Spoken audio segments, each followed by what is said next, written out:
अस्सलाम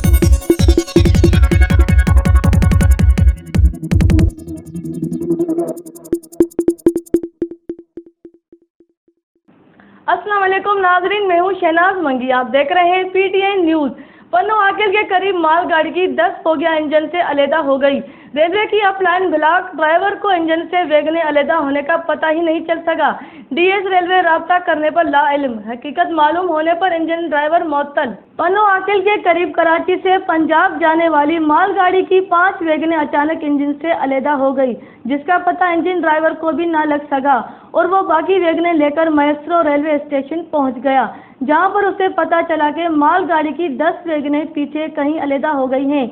बाद वेगनों को लाकर दोबारा मालगाड़ी में जोड़ा गया, जिसकी वजह से अब रेलवे लाइन कई घंटे तक ब्लॉक रही। वाक़े की तस्दीक के लिए जब डीएस रेलवे सक्कर इरफानुल हक से राब्ता किया गया तो पहले तो वो तैश में आ गए और उन्होंने ऐसे किसी भी वाक़े से लाइल्मी का इजहार किया, लेकिन बाद में जब उन्होंने तहकीकात की तो उन्हें पता चला कि इस तरह का वाक़या पेश आया है, जिस पर उन्होंने मालगाड़ी के ड्राइवर और दीगर रेलवे अफसरान पर बरहमी का इजहार किया और फौरी कार्रवाई करते हुए इंजन ड्राइवर को ही मुअत्तल कर दिया।